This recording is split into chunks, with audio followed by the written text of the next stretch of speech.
This is another iRaw podcast.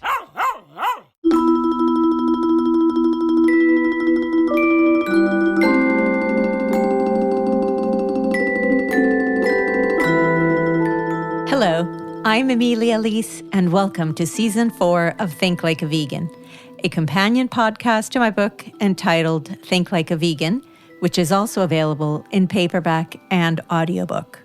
Last time, we dug into the deep roots of veganism and vegetarianism in the US. Turns out, this movement has existed in a variety of forms for way longer than most people realize. And today, what are we going to hear? We're getting into the real origin story of veganism as a movement for total liberation. My guest, Roger Yates, is about to take us on a thoughtful and challenging ride through the philosophy, the pioneers, and the radical ideas shaping veganism from the ground up. Some of the original philosophies behind veganism aren't widely known. And honestly, they might change how you think about the movement altogether. I've been learning from Roger for years, and this conversation, it's a revelation.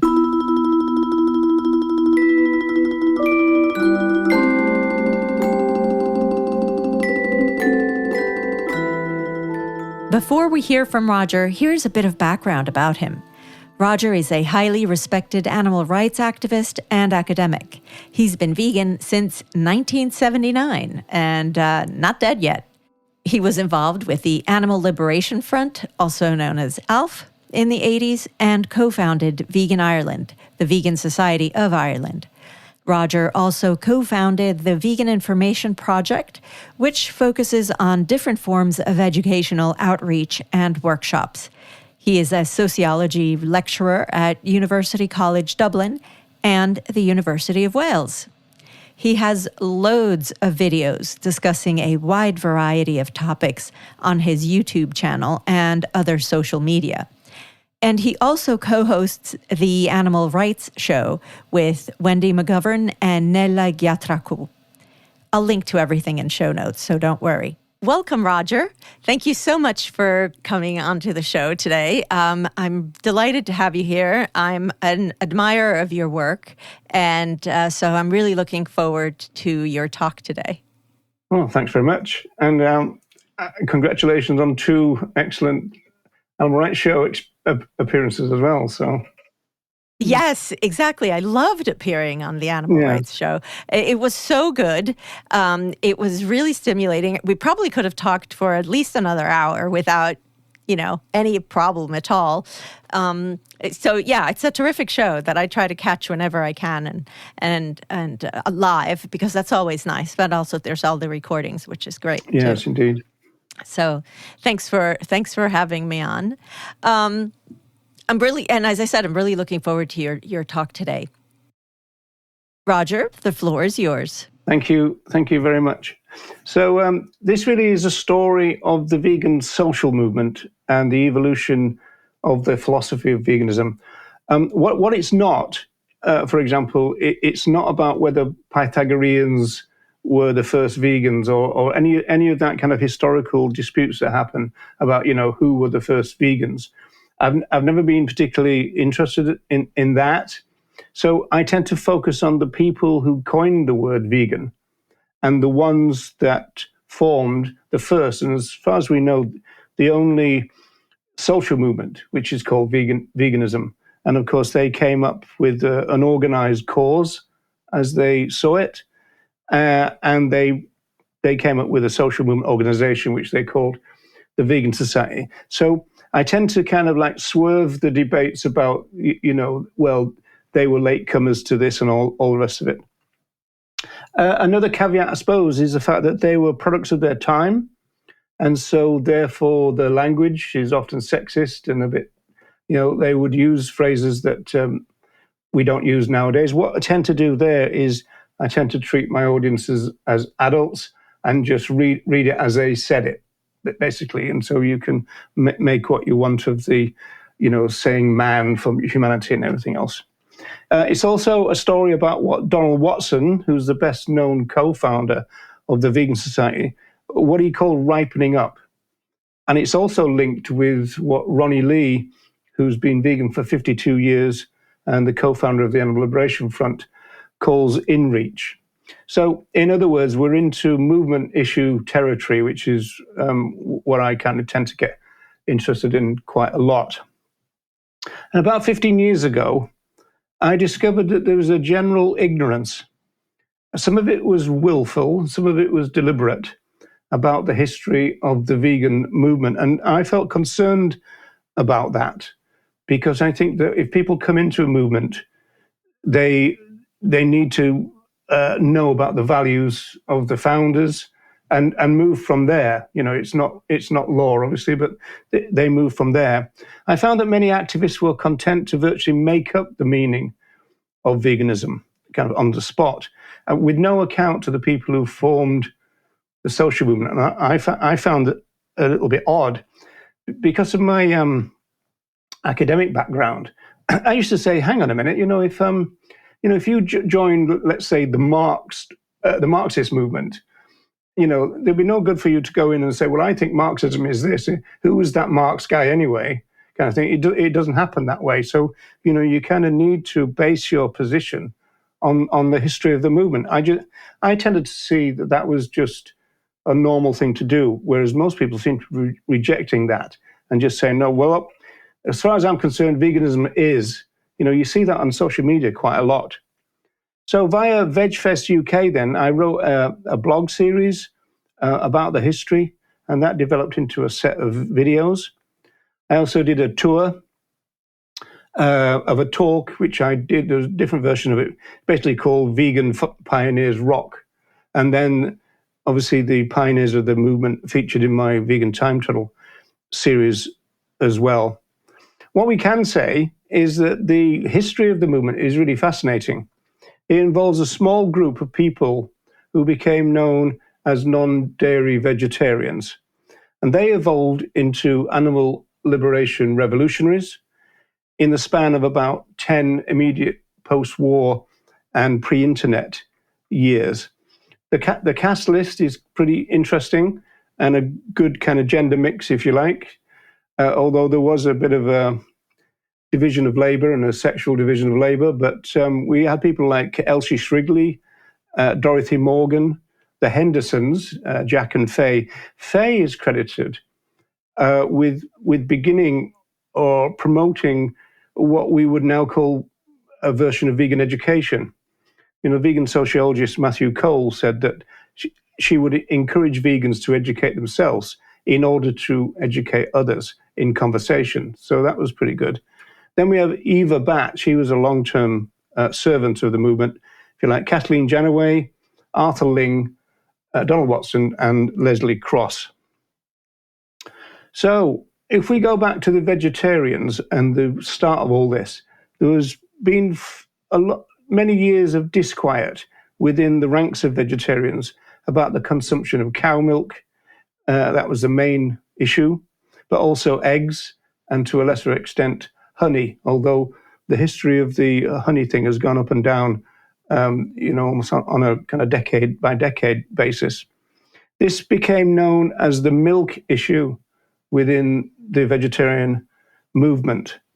By the 1940s, the non-dairy vegetarians thought that made much more sense than vegetarianism, because they became concerned with moral consistency. And they started to believe that vegetarianism was like a moral halfway house, and so it needed to be reformed. Eventually, Elsie Shrigley and Donald Watson went to the British Vegetarian Society to ask for them to set up a non-dairy section of the organization. And the request was turned down, fairly politely, but it was turned down. And I tend to think that this represents the best thing that could have happened for veganism and for the evolution of vegan philosophy. If we'd have been subsumed into the Vegetarian Society, all of what did happen may not have done.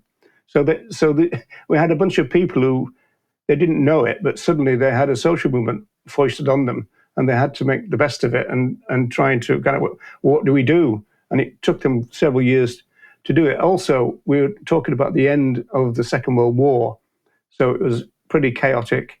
There was rationing, all that kind of stuff.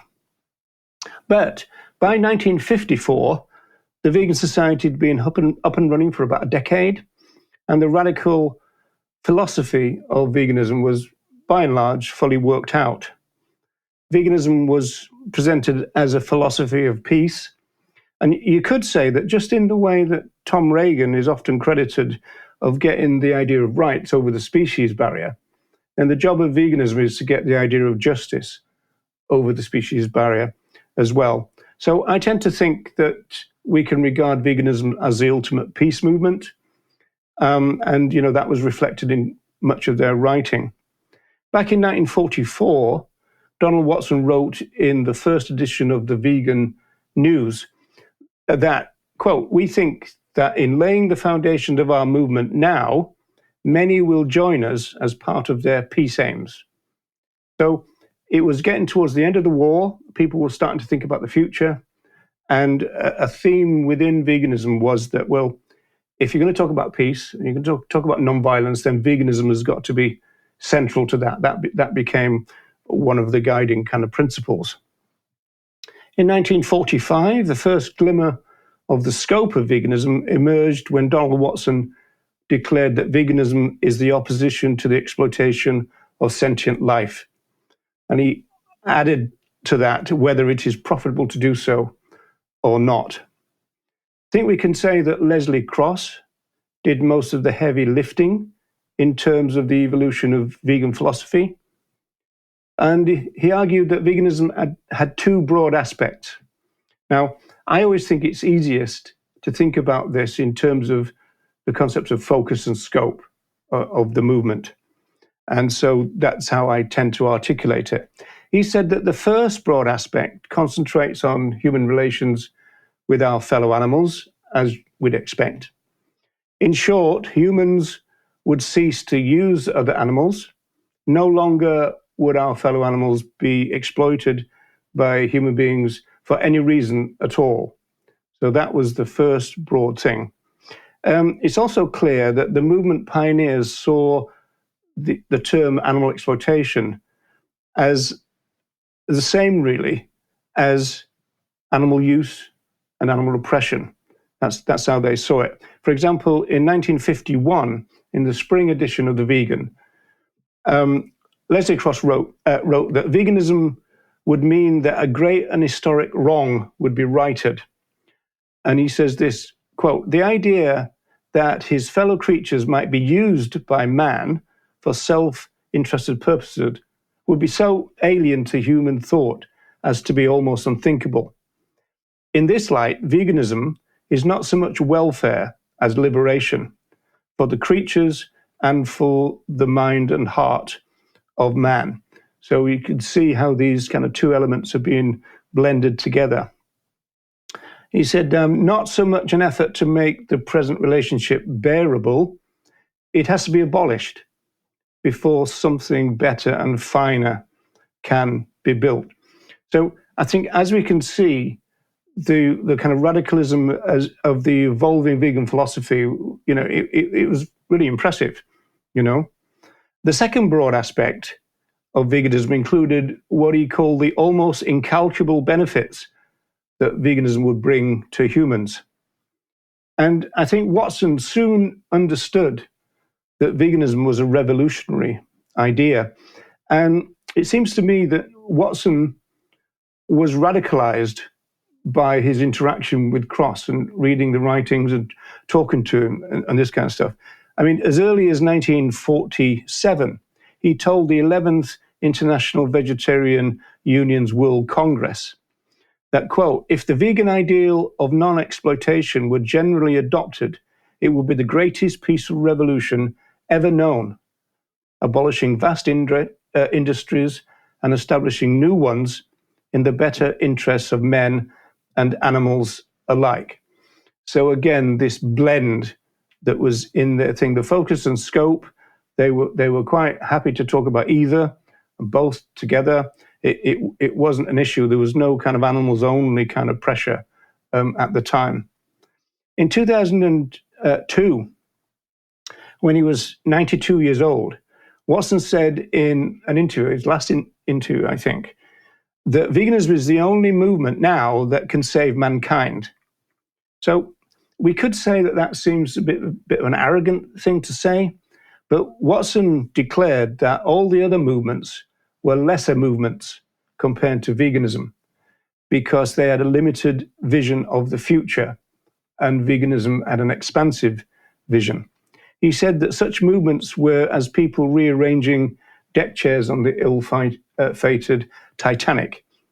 He said they could be helping the vegans instead of doing that because the vegans are busy with their searchlight on the iceberg, as it were. And he said the iceberg which is going to end the whole show.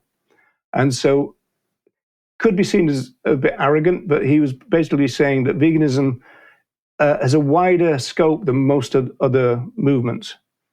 Cross's final essay on vegan philosophy was in 1954. There are some transcripts of talks in later dates, but this was his last written essay, 1954. It was The Surge of Freedom, and this is a kind of flavor of it from the opening lines. The opening 10 lines or so, really. Said, this is an attempt to state in simple terms what veganism is and why and how it came into existence, and to suggest what it could mean for mankind. The word veganism is a symbol that stands for a major change. He said this was a new mutation comparable to the freeing of the serfs and the freeing of the slaves. He said, and this is a really kind of important part, he said the official definition, the doctrine that man should live without exploiting animals, is accurate, precise, and comprehensive, but, he says, not always fully understood.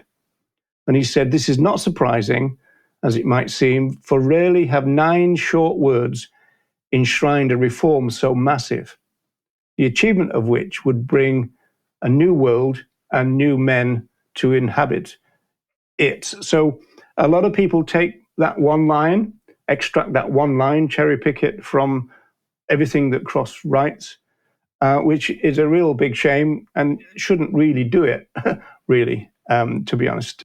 We'll pause for a musical interlude, after which we'll return with more from Roger Yates. This is I Used to Do Lots of Things by vegan seismologist Matthew Gerstenberger, whose musical soundscapes you can hear in most of my podcast episodes.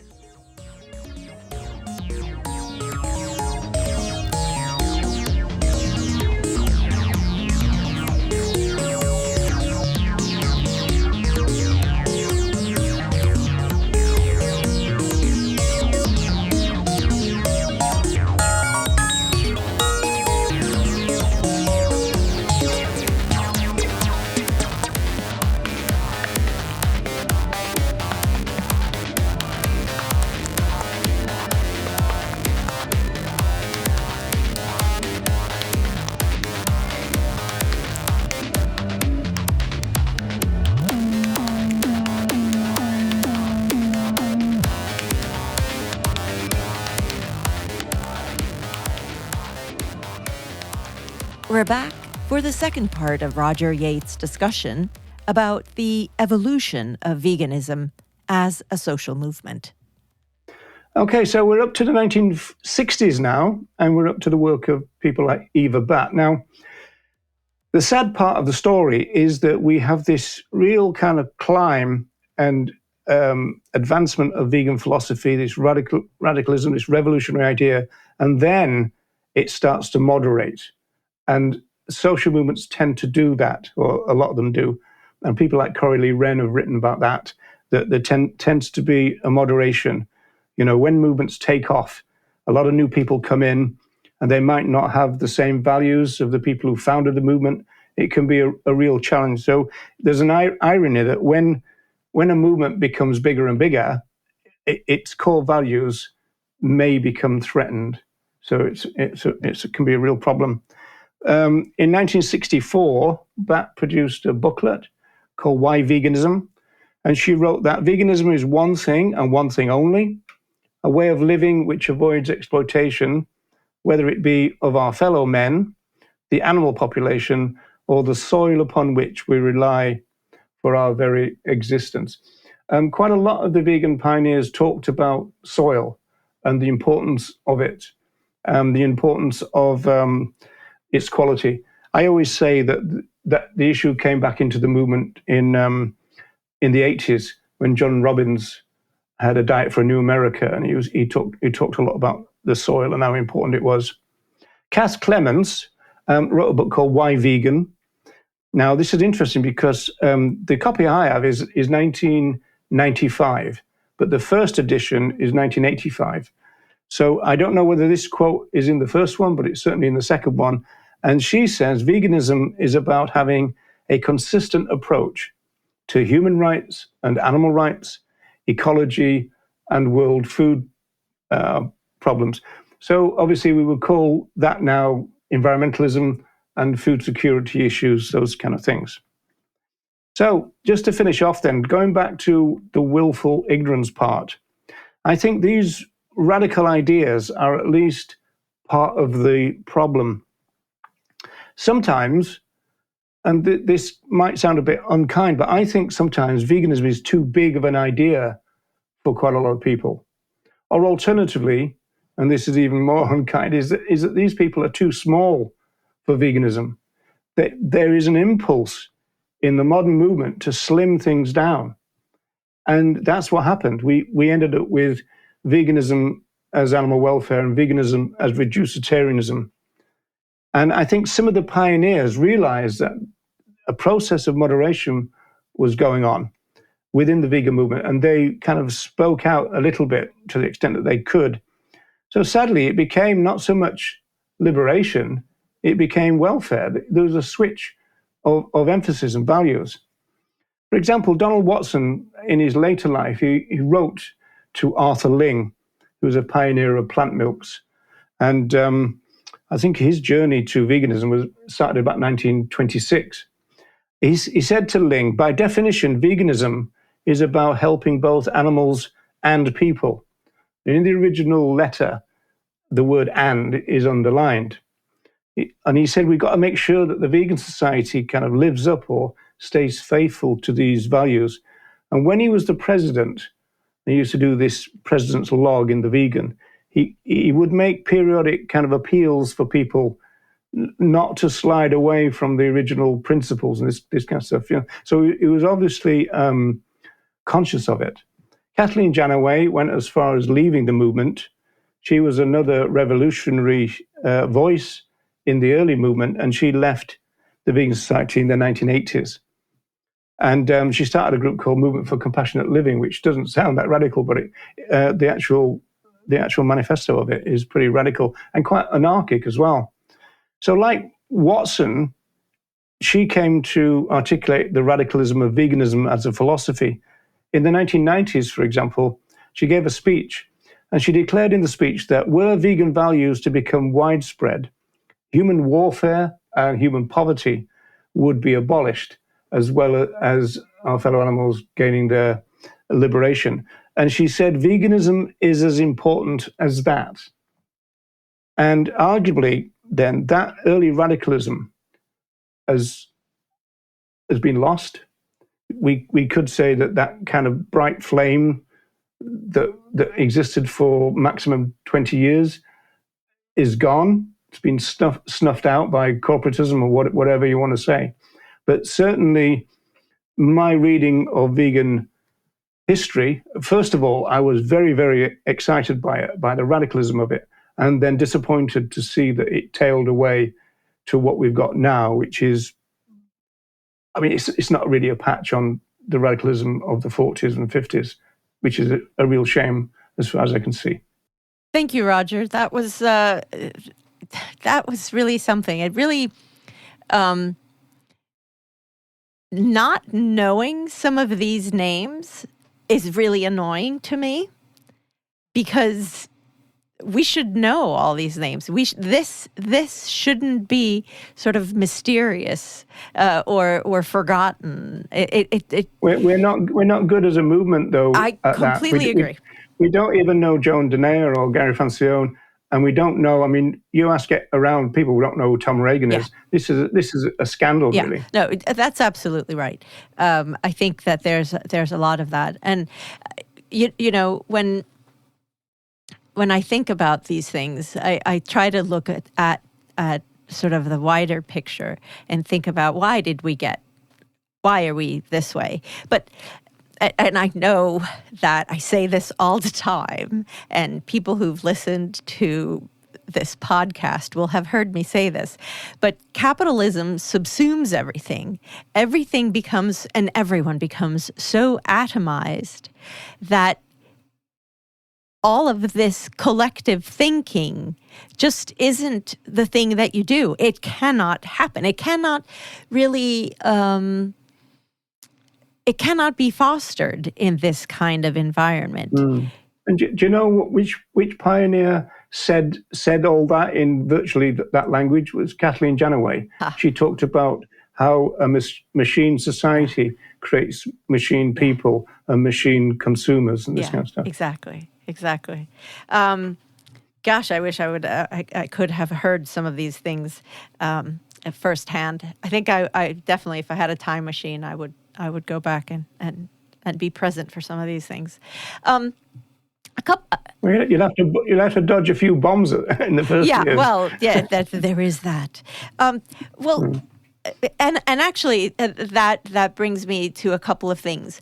You know, post-war, you said it was a chaotic time, but it was also a time where sort of fundamental questions everyone was asking themselves fundamental questions and about what kind of world they wanted to live in and so forth. And there was enough there were enough changes going around in the entirety of the world where such thoughts were necessary, and such thoughts were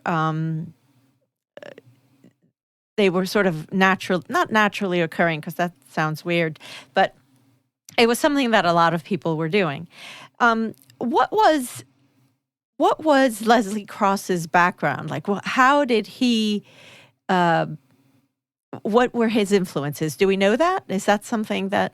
Well, he was a journalist, so that explains why he wrote so well. How they all kind of ended up. I mean, I know that. Well, first of all, you said that, this thing about chaos. I made a mistake when I first started talking about the history.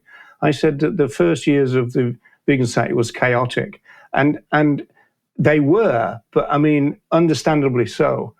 I mean, they were just coming out of a global conflict, and so when you think what they achieved in that 10 years, it was absolutely remarkable. Oh, without a doubt, without a doubt, And then Watson said that the experience of the war was shattering. Exactly, that's what I'm getting at. The experience of the war and that shattering of the social contract, the shattering of. But they analyzed it in terms of human evolution, because they said that a major part of veganism was the fact that it would advance human evolution, and effectively they thought that. I mean, some of them had lived through the First World War as well. Yeah. Right. And so they felt that humanity had hit a kind of moral low, an all-time low. I mean, let's face it, we know this through films and stuff, but they were learning about concentration camps and atom bombs live, as it were, in real time. And so it was shock upon shock, to learn about death camps and all the rest of it. And so they thought, what has happened to us as a species? And they thought, in the end, that veganism could bring us out of this moral trough. And so I think that you're right, that very fundamental questions began to be asked because of their experience and because of their time. And I think it's easy for us in the 21st century to lose track of how visceral and everything was back then. Yes, absolutely. We have no connection to that anymore. No. We don't. I mean, I still remember my grandparents and my parents' stories as well about war and so forth. So those things for me are still very real. And yeah, I remember my sister had a watch which my father had given to her, and he'd taken it off a dead German soldier. Wow. Yeah. So, yeah. Wow. If I might also just go back to a couple things. One of the things that I've been looking at and writing about recently is the imagination and the changing the imagination and the perspective that people have, and how different ideas like veganism, encapsulating veganism in the definition that it's encapsulated in, how that is what drives a shift in that being this new, imagining a new world, a new possibility. That's what then drives the shift to thinking about other things that are analogous or other things that are in our life, to question them and say, well, does it really need to be like that? And do you think, I mean, because it's not, because some people say like, oh, well, vegans are moralistic and, they just like animals and so on. And I think that the point that they're missing is that it's not saying that vegans are better, but it's saying we have rethought our relationship to animals, and that is actually letting us rethink other relationships and other things that we do. Yeah, I think that's a really strong point. I mean, it's a really interesting theme. I think that vegans have reimagined the world and their place in the world and this kind of stuff. And I think that even in the 21st century movement, we still get that. But it often tends to be related to things like food. It tends to be a little bit myopic vision, if you will. Whereas I think the pioneers showed us that vegan values could encompass everything. Exactly.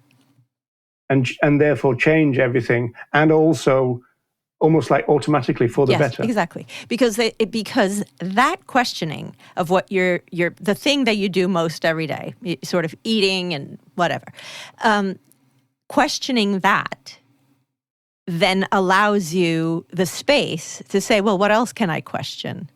What else can I challenge that I take for granted in my life?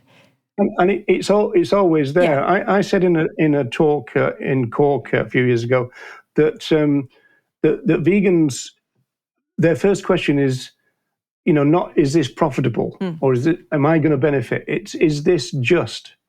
So in that sense, it's very anarchic still. Yes.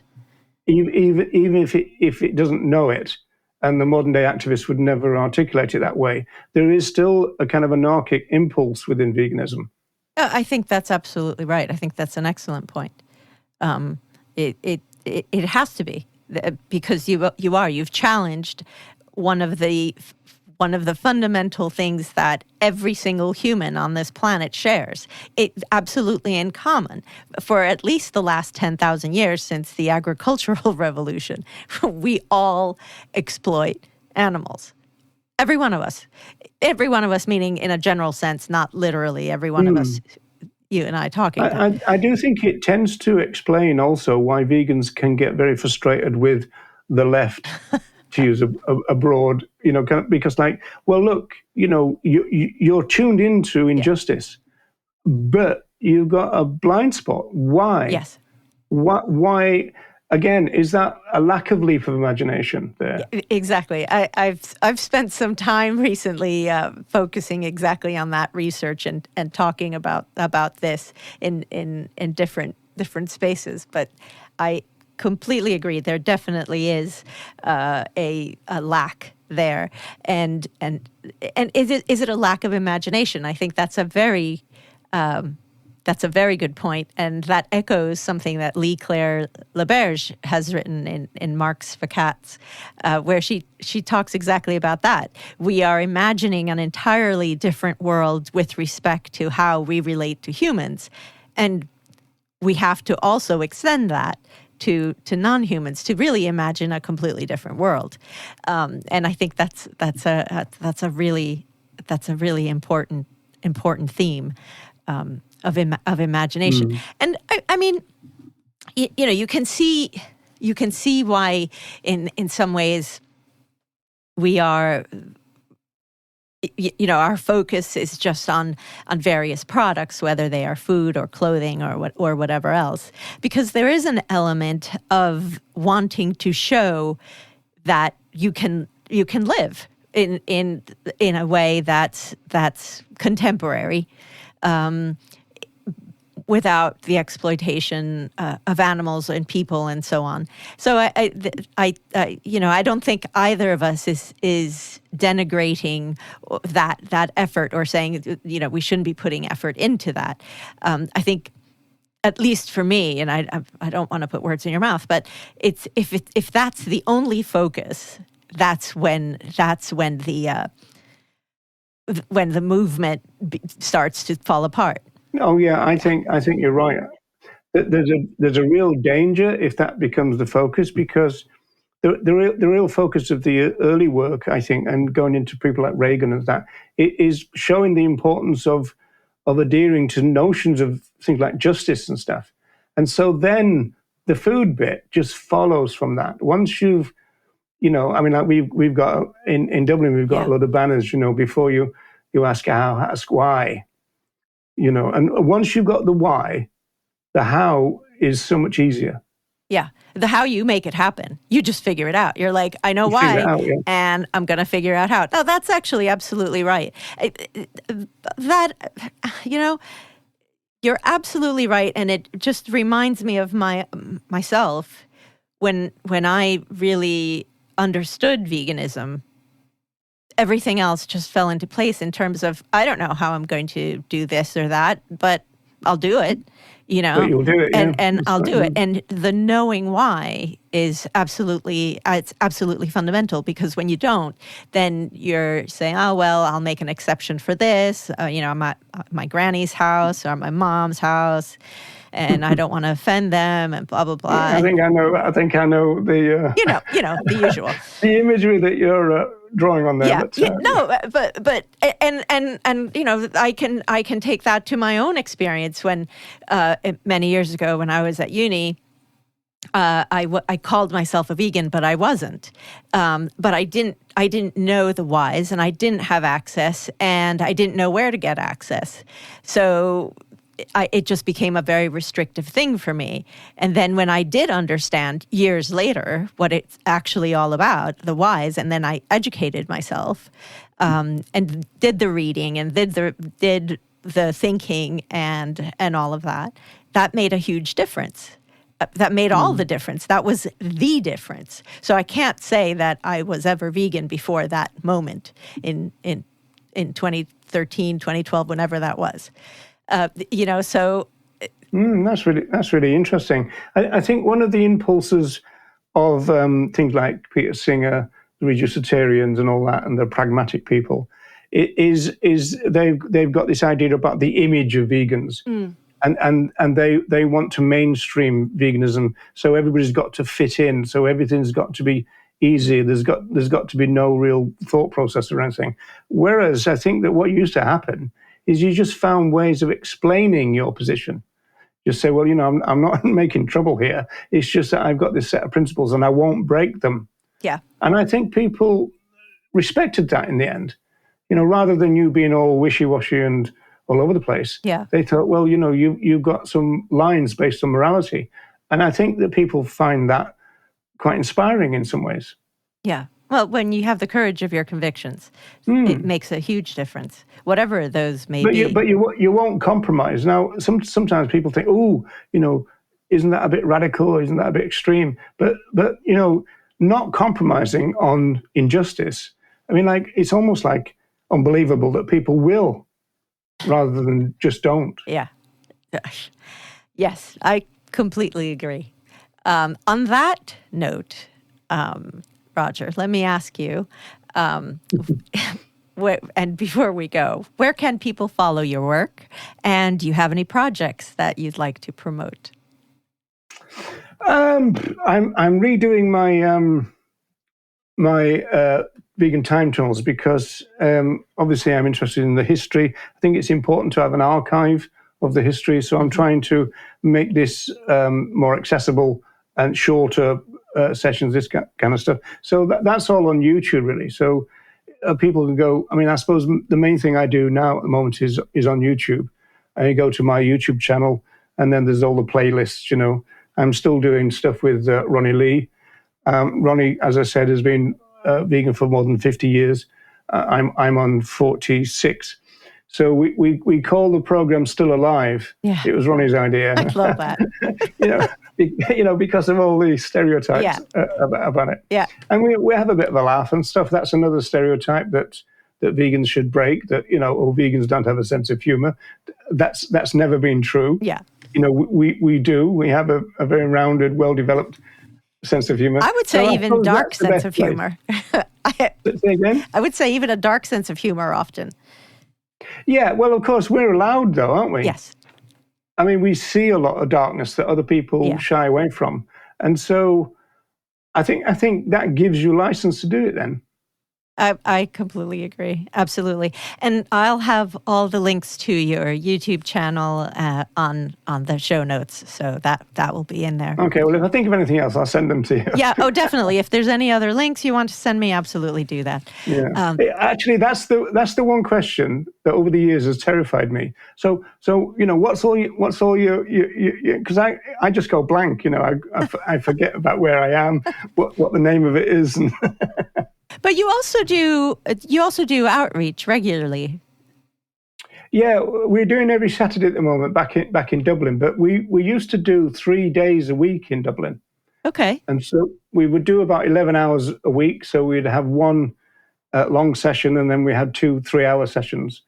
And we also got ourselves an arrangement with Temple Bar Square, which is a really famous part of Dublin. Okay. And so we got ourselves a gazebo. Then we ended up with 2 gazebos, which meant that we had 6 meters by 3 meters space. Oh, fantastic. And so it's all about visibility. And we've got a smaller version of that, but it's still going. And what's the banner? What's under what banner? Because you say we. What's the we? Yeah, well, I'm still there as the Vegan Information Project, but the people who organize it are Sentient Rights Ireland. Okay, good. That's what I thought, but I wanted to hear it from you. Okay, yeah. Great. Okay, that's fantastic. And again, I'll put links in the show notes. Thanks again, okay, well, Roger. I really appreciate you coming here today. Really appreciate it. Thank you so much. Okay, you're welcome. See you again.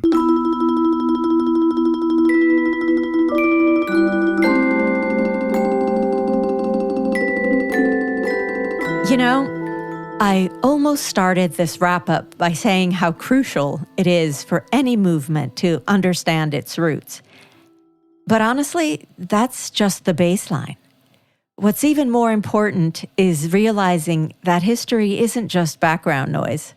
It's the lens that shapes how we see where we are now and where we're headed. When we lose touch with that perspective, we hand over the story to someone else. And suddenly, the narrative gets twisted to fit someone else's agenda, not the truth. That's not progress. That's not evolution. So my hope is that these deep dives, my conversation with Vance Lemkool and today's discussion with Roger Yates, did more than just fill in some historical gaps. I hope they reframe how you see veganism altogether. And who knows? Maybe you'll even spot lessons here that stretch far beyond this one movement, because that's what real history does. It doesn't just inform, it transforms how we think. We tear things up when we go round. We burn things up when we go round. We speed things up when we go round and around. That's it from me, Emi Leese. Thank you for listening. Subscribe to this podcast, share it with others, and leave us a review. Remember, you can get in touch by email at thinklikeaveganbook@gmail.com if you have questions, comments, or want to suggest a guest or a topic for discussion. I'd be happy to hear from you. And you can find more of my work and upcoming events on my website, emilialeese.com, and on Substack and on social media. And buy a copy of Think Like a Vegan anywhere you buy books and audiobooks, or request it from your library. Production credit goes to Jim Moore of Bloody Vegans Productions. Theme music provided by Jenny Moore's Mystic Business from the eponymous album. The opening tune is Flashbacks, and we close with Tear Things Up. The interval music is by Matthew Gerstenberger.